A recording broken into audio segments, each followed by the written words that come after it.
The film opens with the 1996 Australian Grand Prix in Melbourne, where Martin Brundle survived a spectacular crash at Turn 3.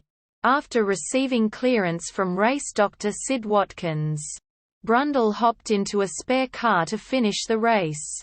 The film then takes a brief look at the early days of Formula One racing in the 1950s, which was essentially a resumption of pre-war Grand Prix racing. In 1958, the year world champion Juan Manuel Fangio retired.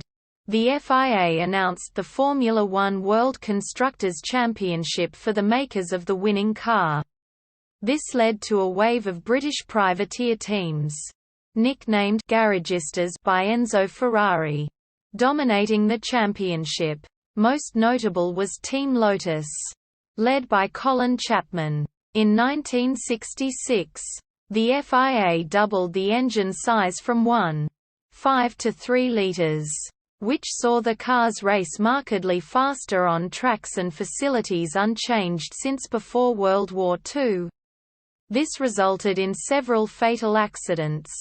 The death of Chapman's star driver Jim Clark at the Hockenheimring in a Formula 2 race in 1968 was a turning point.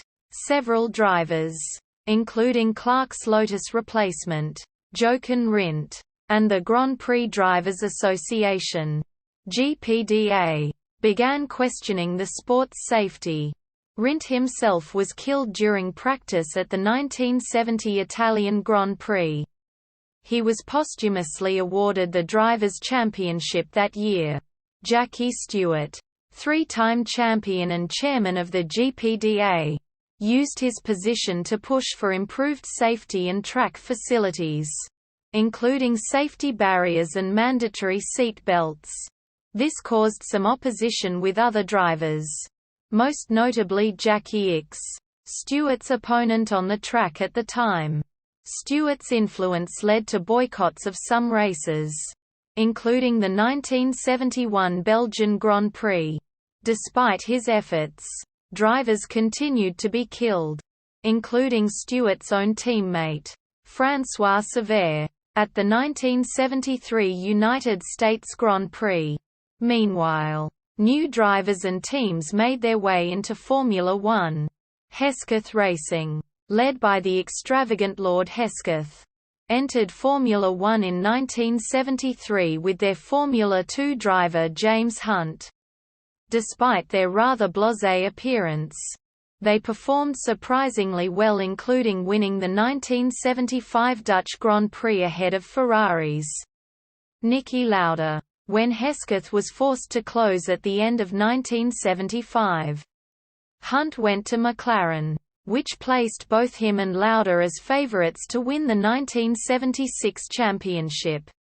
In 1978, Bernie Ecclestone, head of the Formula One Constructors Association, hired Professor Sid Watkins as the official Formula One race doctor.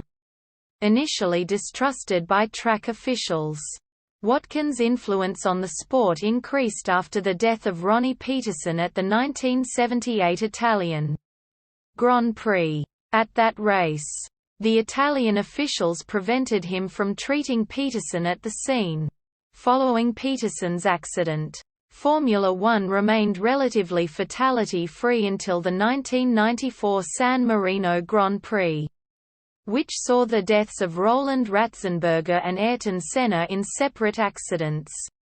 In the aftermath, the FIA president Max Mosley, who drove in the race Jim Clark was killed in, and was head of March Engineering in the 1970s, formed the Advisory Expert Group chaired by Sid Watkins to research and improve safety in motor racing. As a result of the changes implemented by this group, Formula One did not experience a driver fatality until 2015, when driver Jules Bianchi succumbed to a head injury 9 months after a crash during the 2014 Japanese Grand Prix.